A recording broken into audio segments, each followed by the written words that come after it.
Yes, चालू तो हो गया। चलो तो के का पढ़ना है, का पढ़ना है, का नहीं पढ़ना है, ये बताओ। बोलथिन मैया लूलू ननघे घन। चलो कल तो के कुछ विश्लेषण बता दिए थे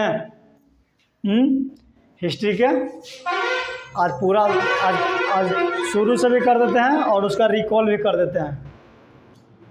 चलो देखो ध्यान दो, तोने के क्या पढ़ना है, एसएसटी ना,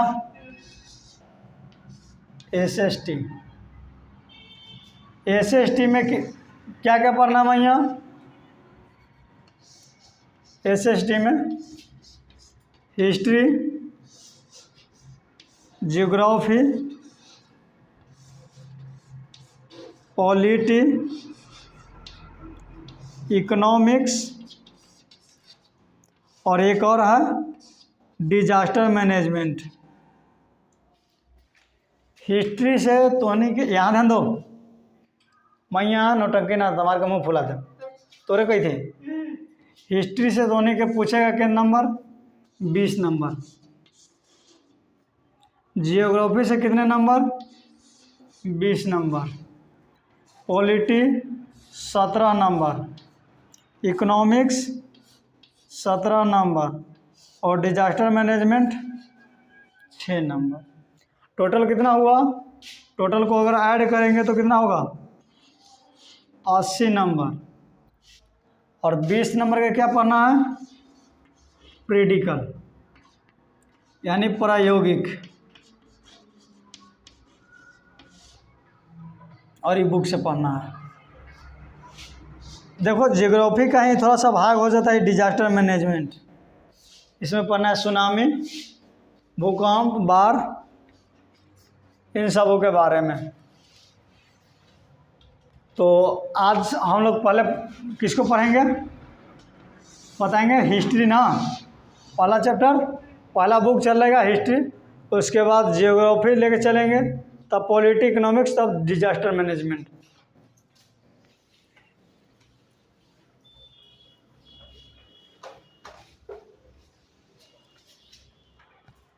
तो सबसे पहले ये बताओ इतिहास, इतिहास पढ़िए ना, तो बताओ इति मतलब क्या हुआ? ऐसा ही घटनाक्रम। हास मतलब घटित हुआ, घटित हुआ, यानी ऐसा ही घटनाक्रम जो घटित हुआ है उसको इतिहास बोलेंगे। इतिहास के पिता कौन है? इतिहास के पिता हेरोडोटस। ये कब के हैं वैज्ञानिक? तो 483 BC, यानी BC मतलब बिफोर क्राइस्ट। यूनान के, कहाँ का? यूनानी इतिहासकार हैं। हेरोडोटस एक बुक लिखे जिसका नाम था क्या? हिस्टोरिका। अब इस बुक में क्या है? हिस्टोरिका बुक में यूनान और फारस के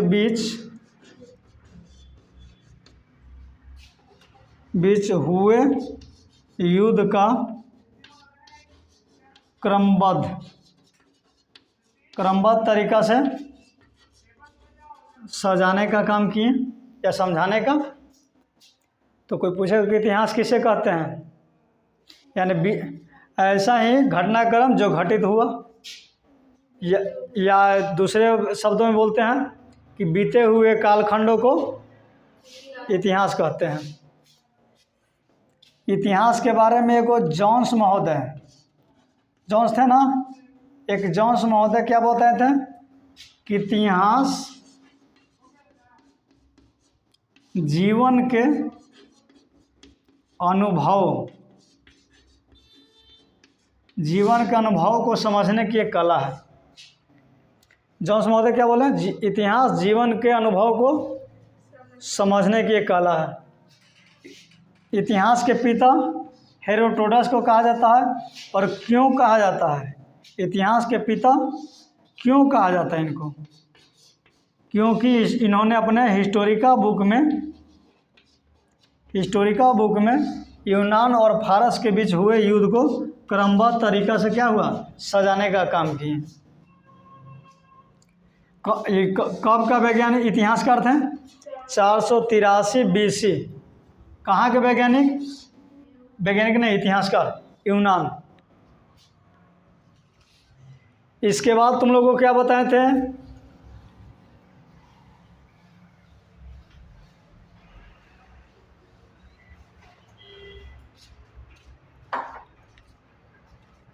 इसके बाद तुम लोगों को बताए थे कि समय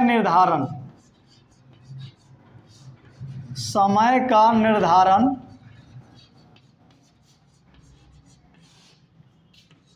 ईसा मसीह का जन्म से होता है।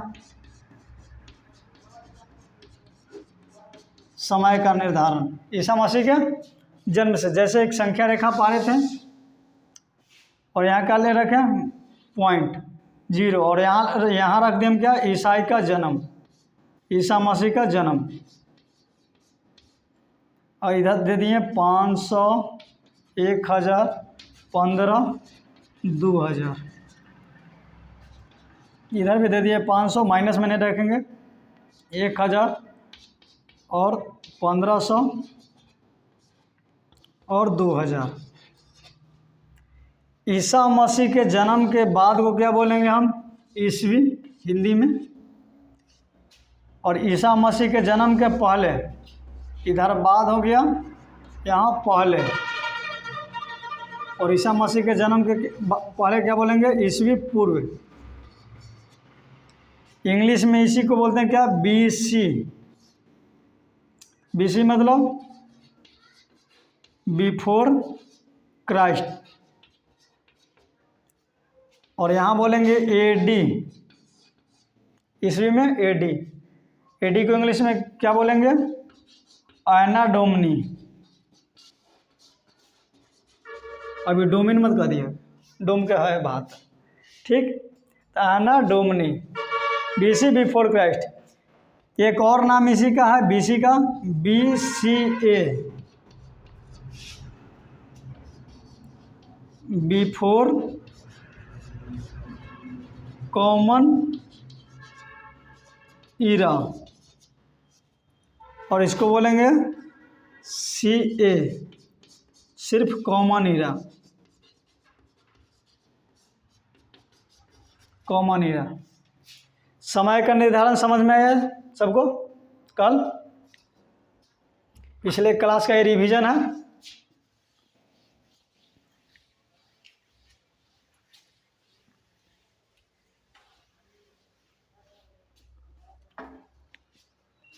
रिवीजन इसलिए स्पीड में इसको। इसके बाद बताए थे कि लेखन के अनुसार,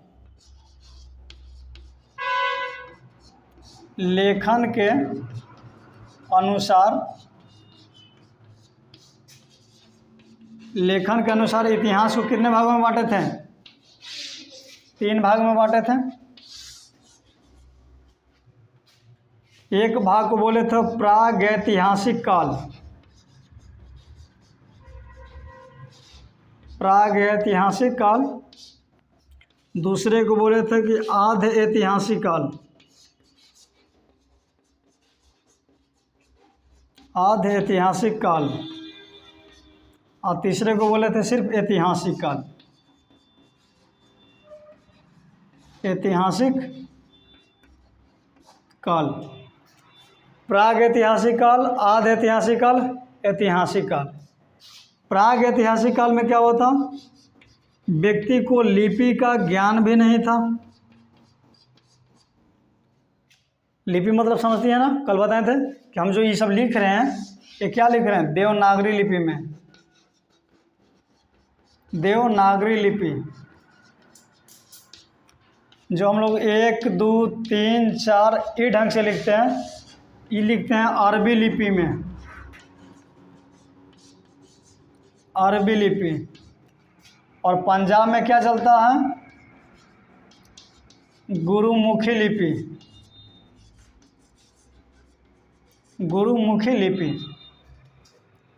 इस सब का जननी कहाँ हो जाएगा, ब्राह्मी लिपि से। ब्राह्मी लिपि तुम लोग को हिंदी के एक चैप्टर में पढ़ने को मिलेगा, लिपि, नागरी लिपि चैप्टर, जिसका लेखक है गुणाकर मूल्य। इसमें लिपि का ज्ञान नहीं था और इसको पढ़ी भी नहीं जा चुकी, पढ़ा भी नहीं गया था। इस काल में क्या था, लिपि का ज्ञान तो था लेकिन लिपि का ज्ञान नहीं था, लेकिन पढ़ा जा चुका था। इसमें लिपि का ज्ञान था लेकिन पढ़ा जा नहीं चुका था, है ना इसमें। और इसमें ऐतिहासिक काल में है कि लिपि का ज्ञान भी था और पढ़ा भी जा चुका था। पढ़ा भी जा चुका था। प्रागैतिहासिक काल, जिस काल में लिपि का ज्ञान भी नहीं है और पढ़ा भी नहीं जा चुका लोगों द्वारा। आधे ऐतिहासिक काल में आधे ऐतिहासिक काल में लिपि का ज्ञान है लेकिन पढ़ा नहीं जा चुका है। ऐतिहासिक काल में लिपि का ज्ञान भी था और पढ़ भी चुका था लोग।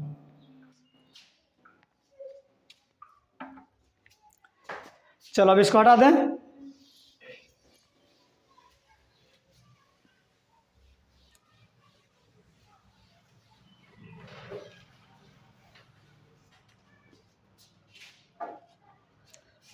इसके बाद बताए थे कि भारतीय इतिहास को हम लोग क्या पढ़ते हैं, किस रूप में। भारतीय इतिहास, तो भारतीय इतिहास को हम लोग 3 भाग में बांट के पढ़े हैं। एक प्राचीन इतिहास, एक मध्यकालीन और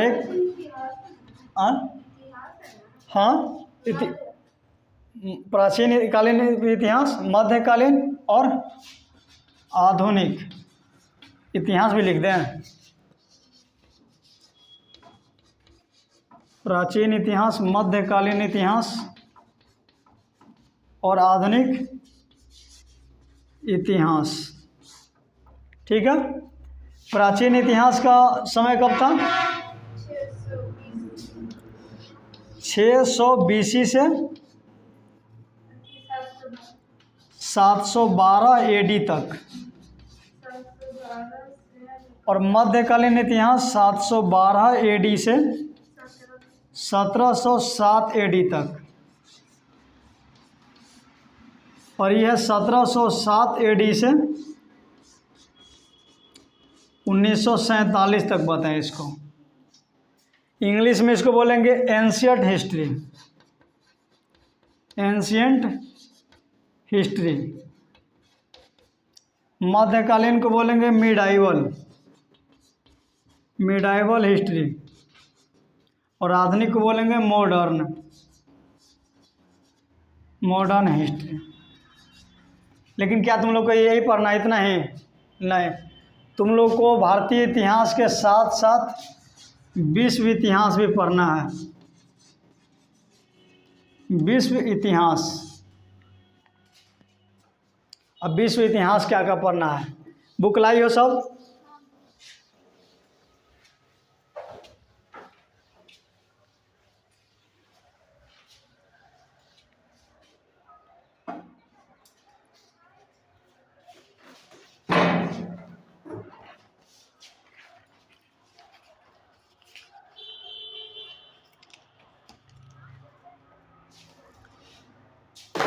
देखो पहला चैप्टर क्या है इतिहास में तुम लोग में, पहला चैप्टर यूरोप में राष्ट्रवाद। दूसरा क्या है, तो दूसरा है समाजवाद साम्यवाद। समाजवाद साम्यवाद और रूस की क्रांति।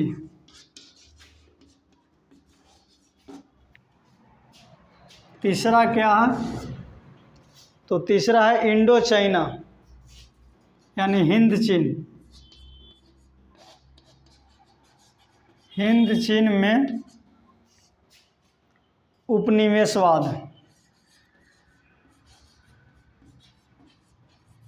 उपनिवेशवाद और राष्ट्रवाद। राष्ट्रवाद।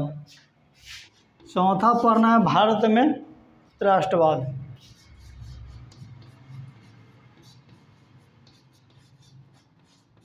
भारत में राष्ट्रवाद। पांचवा पढ़ना है अर्थव्यवस्था और आजीविका।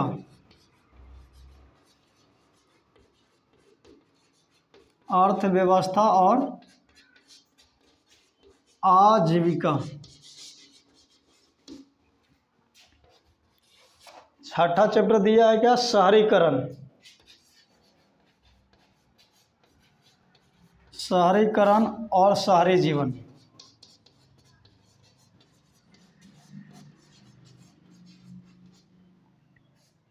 सातवां दिया है व्यापार। 7 नंबर व्यापार और भूमंडलीकरण।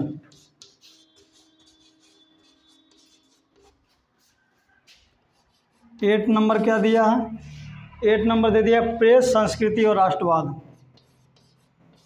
प्रेस, संस्कृति और राष्ट्रवाद ये दे दिया। अब इसमें क्या करना है कि तुम लोग को कि शुरुआती जो 3 चैप्टर ही जो है ये विश्व इतिहास है। विश्व इतिहास और अंत में जो चैप्टर दिया है क्या है, भारतीय इतिहास।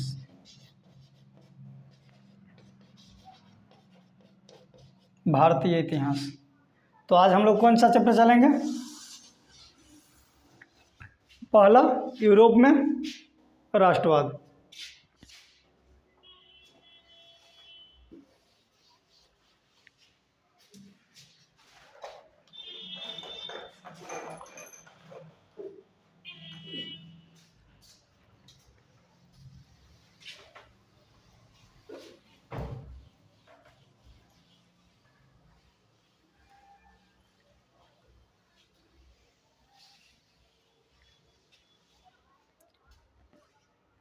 चलो बताओ, अब यह है पहला चैप्टर यूरोप में राष्ट्रवाद। तो यूरोप है क्या, यूरोप क्या है मतलब, यूरोप एक क्या है, महाद्वीप। ठीक है, इसी को बोलते हैं लोग क्या, महादेश। महादेश। ठीक है, तो बताओ कि महाद्वीप या महादेश इस पृथ्वी पर टोटल कितने हैं, 7। 7 को है। अब इस 7 महाद्वीप में महादेश की संख्या कितना है, 7। अब 7 महाद्वीप में देश के को है लगभग 200 प्लस देश, 200 से प्लस देश ऊपर ही। तो 7 महादेश का नाम बताओ।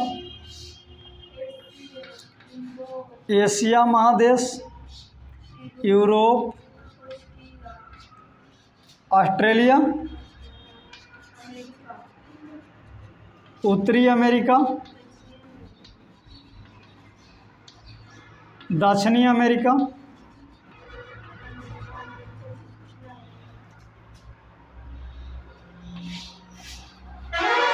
अंटार्कटिका,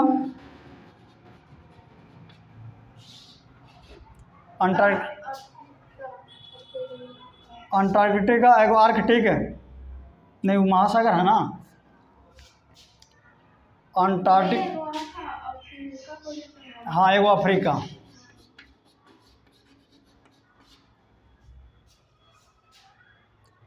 अब महाद्वीप हो गया, लेकिन हमको इसमें किसको पढ़ना है? यूरोप महादेश के अंतर्गत। यूरोप, तो बताओ कि यूरोप महादेश के अंतर्गत केगो देश आता होगा? तो यूरोप महादेश के अंतर्गत लगभग 40 या 45 देश आते हैं। यूरोप महादेश के अंतर्गत 40 से 45 देश। क्या 40 और 45 देश के बारे में पढ़ेंगे इसमें? नहीं, कुछ ही देश पढ़ेंगे। जैसे में कौन सा देश पढ़ेंगे? फ्रांस, जर्मनी, इटली, ऑस्ट्रिया,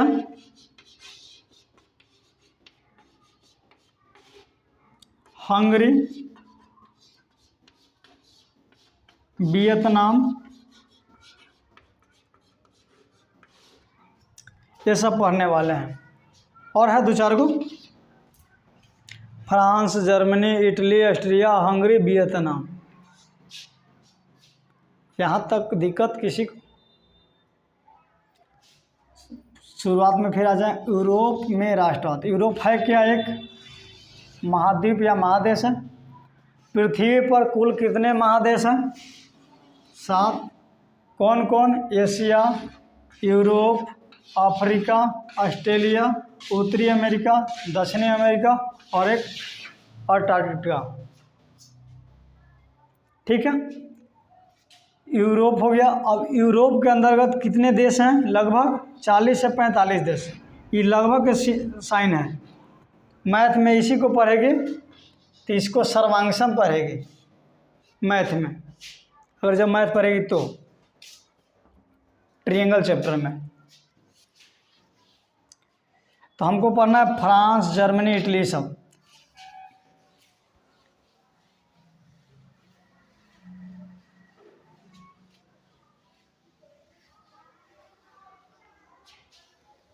अब यूरोप के बारे में देख लिए। और यूरोप के बाद है राष्ट्रवाद। यूरोप के बाद क्या है? राष्ट्रवाद। राष्ट्रवाद, राष्ट्र के मतलब समझती है? देश भी हो सकता है, राज्य भी हो सकता है, ये अपना राष्ट्र हो सकता है। वाद मतलब क्या होता है? वाद मतलब होता है विचार। वाद मतलब क्या होता है? विचार। तो राष्ट्रवाद कहते किसको हैं? देश के प्रति या राष्ट्र के प्रति? राष्ट्र के प्रति प्रेम भावना को क्या बोलेंगे हम? राष्ट्रवाद। अब इस वाद को से रिलेटेड कई क्वेश्चन उठेंगे। वाद से रिलेटेड जैसे में एक आता है जातिवाद, परिवारवाद,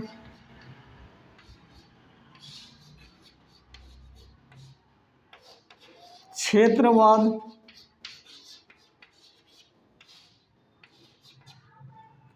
जातिवाद। जिसको जाति के प्रति प्रेम भावना लगा हो उसको जातिवाद कहेंगे। जैसे में जाति में देखती है ना कि कई लोग बोलते हैं कि हम फलानवा जात हैं, तुम चिलनवा जात हो, हमार जात से तोर जात टकराएगा तो चूर चूर हो जाएगा। तो इसका मतलब क्या है? ये जो व्यक्ति बात कर रहा है वो जातिवाद है। वो व्यक्ति जाति के प्रति उसका लगाव ज़्यादा है। तो एक बात ध्यान दो, यहाँ क्या है? परिवारवाद।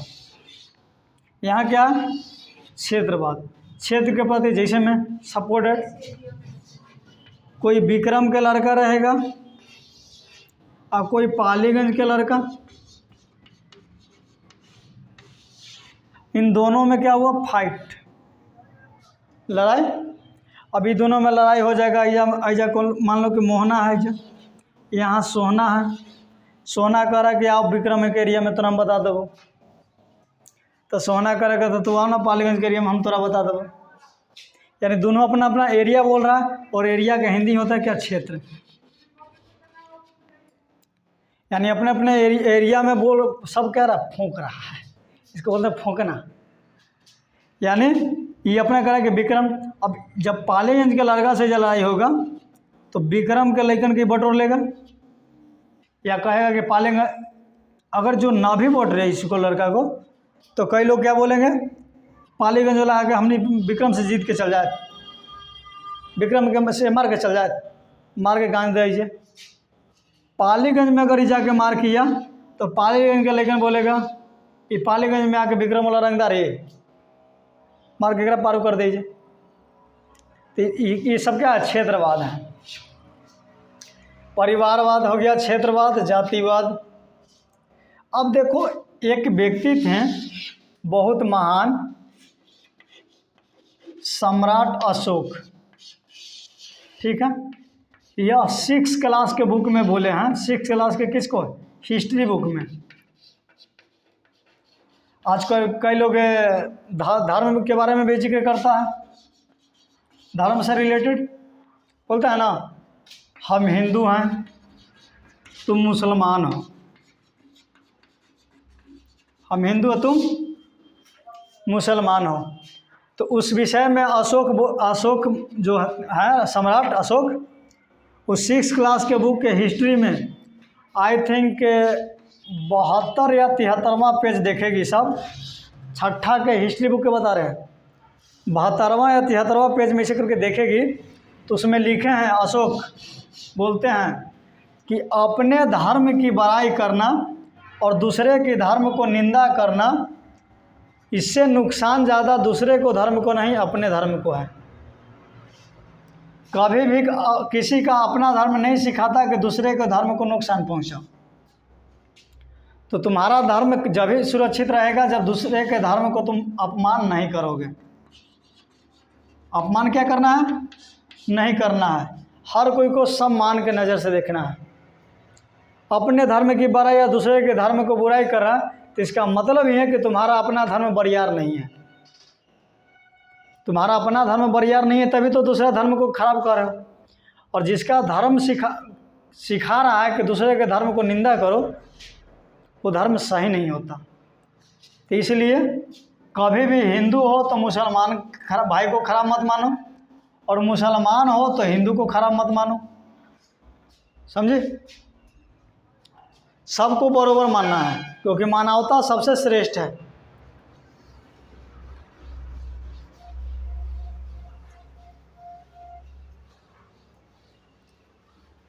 तो राष्ट्रवाद समझ में आया तो लिखवा दिया जाए। अब इस राष्ट्रवाद के बाद क्या होगा मैया, तो नहीं क्या आएंगे फ्रांस की क्रांति। ये 9th क्लास में पढ़िए साहब। फ्रांस की क्रांति नहीं, फ्रांस की क्रांति 3 बार होता है। 1789 एक ही क्रांति पढ़ना है, उसके बाद सेकंड क्रांति पढ़ना, ये फर्स्ट क्रांति हो गया। सेकंड क्रांति 1830 में और थर्ड क्रांति 1848 में। अब इस फ्रांस की क्रांति 1789 से पूरे यूरोप के अंदर राष्ट्रवाद का प्रसार क्यों हो रहा है, कैसे हो रहा है, इसका फ्रांस की क्रांति का क्या है। सबसे पहले कि इस क्रांति में बाधा कौन बना, इस क्रांति का बाधा कौन बना, इस क्रांति का परिणाम क्या हुआ, ये दो देखेंगे जरूर। इसमें बाधा कौन कौन था, ये सब का हीरो कौन बना। आखिर किसी न किसी एक व्यक्ति को किसी भी फील्ड में पहले आना पड़ेगा, नहीं तो कोई कुछ आगे नहीं बढ़ेगा। आगे बढ़ना है तो कोई ना कोई चीज़ में आगे आना पड़ता है हर किसी व्यक्ति को। और हम लोग क्या करते हैं, हम लोग हमेशा गलत का सपोर्ट करते रहते हैं। सब जने भेड़ी जा रहा है, उन्हीं गरेरियो भी चल देना है ना। लेकिन देखती हो कि अगर गरेरी जने में जाता है, भेड़ी सब उन्हीं में सो जाता है। तो 100 गो एक साइड जा रहा है तो जरूरी नहीं है कि वो सब सही रास्ता पर जा रहा होगा, जाता है। जैसे में देखो, मान लो कि ये चींटी है, ये चींटी, और यहाँ खाई है, ठीक है। अब इस खाई भी जा रहा है सब चींटी, तो इस सब चींटी को तो नुकसान होने वाला है। अब भोजन रखा हुआ है इधर, यहाँ इसका क्या है, फूड मतलब भोजन, सब तो जा रहा है उधर। लेकिन गलती से कोई आया व्यक्ति, हमारा एक फैट पैर से लगाएगा ना, बैक का रास्ता चेंज। अभी यहाँ से यहाँ इसका जैसे ही रास्ता चेंज होगा तो सारा चींटी कहाँ पहुँच जाएगा, भोजन के पास।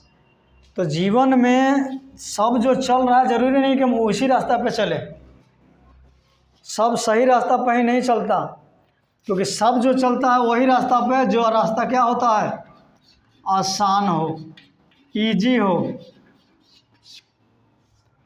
जैसे मैं अभी तुम लोग को बता देते हैं, जहाँ ज़्यादा गपशप होगा टीचर करेंगे, वहाँ देखना लड़कन को खूब मन लगेगा। गपशप करो, खूब हो हल्ला करीत रहो, टीचरों के मन लगत, टीचर के क्या करत, आओ पैसा दो जाओ। टीचर अब शब्द भी बोल रहे हैं आजकल, बहुत है टीचर अब शब्द बोल रहे हैं, खूब अब शब्द बोल रहे हैं। आप क्या शिक्षा दे रहे हैं, एक शिक्षा को आप शर्मसार कर रहे हैं, शिक्षा को एक शर्मसार कर दिए हैं आप। शिक्षा के मतलब क्या है, सिर्फ किताबी ज्ञान बच्चों को अंदर नहीं, शिक्षा के मतलब ये है कि उसके अंदर संस्कार भरो। आप संस्कृत में संस्कार पढ़ा रहे हैं, अब बच्चों को सिखा रहे हैं गाली गलौज। कौन सा संस्कार आप सिखा रहे हैं, आप खुद पढ़े होंगे, जो भी टीचर पढ़ते हैं वो टीचर बताते हैं 16 संस्कार 22 संस्कार कहीं कहीं पे मिलता है पढ़ने को, और संस्कार के नाम पर आप खुद 0 हैं। तो उसी शिक्षक बनने से क्या मतलब है, ऐसे शिक्षक बनने से क्या मतलब है किसी को। स्टूडेंट भी वही है, बकलोलवे स्टूडेंटो है, बकलोलवन बकलोलियन। जो पढ़ना नहीं चाहेगा, बात तो करो ठीक है, एने ओने के बात करो, उधवा माधवा बात जितना करो सब पसंद पड़ेगा। खैर चलो अब लिखते हैं हम, ठीक है। तो क्या लिखेगी, राष्ट्रवाद। फ्रांस पहले यूरोप लिखेगी, यूरोप के अंदर लिख लो, ऐसे बना लो, यूरोप लिख लो कि यह एक महादेश है, यह एक महादेश है, लिखो।